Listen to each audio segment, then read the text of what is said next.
Good morning, WLA family, and welcome to the last Bible reading of the 2019-2020 school year. Today we will be finishing the Old Testament book of Zechariah with chapter 14.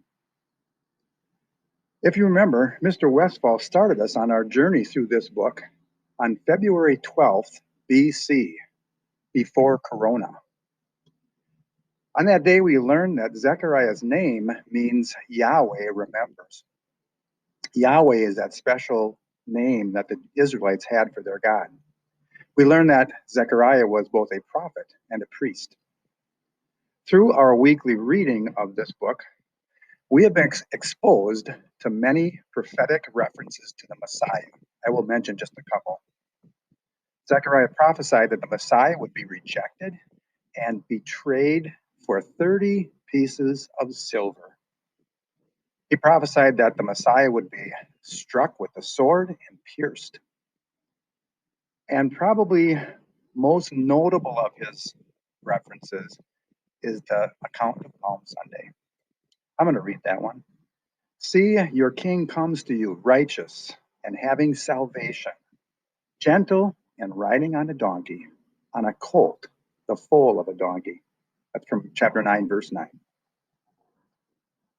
Zechariah's final prophecy started in chapter 9 and ends in chapter 14. In chapter 14, we will learn about the final coming of Messiah and his kingdom. I want you to listen for specific references of the following: the siege of Jerusalem, the initial victory of Judah's enemies, but then the Lord's defense of Jerusalem and the judgment on the enemy nations. Zechariah is going to prophesy about the celebration of the Feast of Tabernacles during the Messianic age. And he's going to end with a prophecy about the ultimate holiness of Jerusalem and her people. Now, this chapter 14 contains some very figurative language, and it's reminiscent of the last book of the Bible, the book of Revelation. And a final summary. From our reading of Zechariah this year, we have learned that our God is Yahweh. He is very special, and he's also very powerful and supreme. And he rules over history, nations, people, and yes, even pandemics. We read Zechariah chapter 14. Good morning, WLA students and faculty and staff.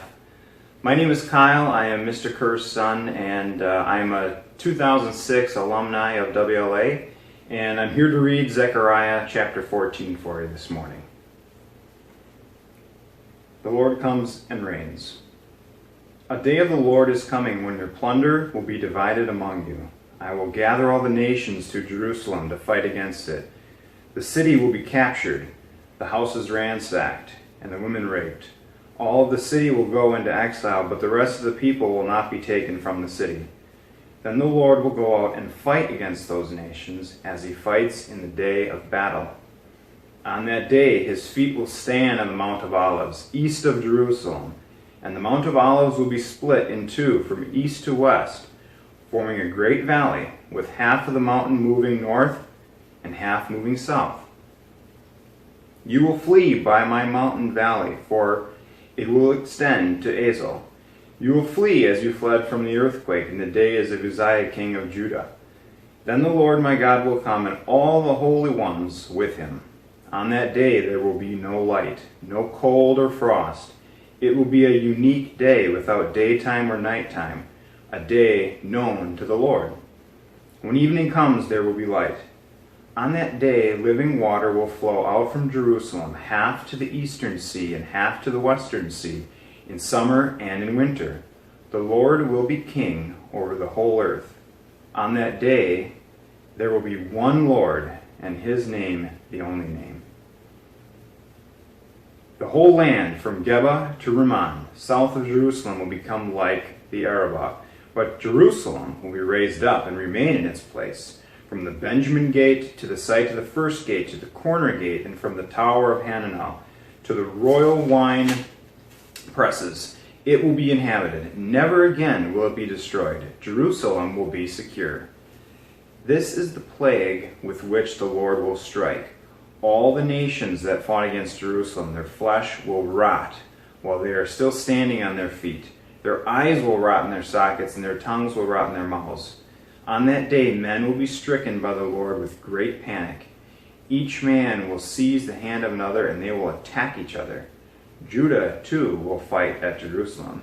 The wealth of all the surrounding nations will be collected. Great quantities of gold and silver and clothing.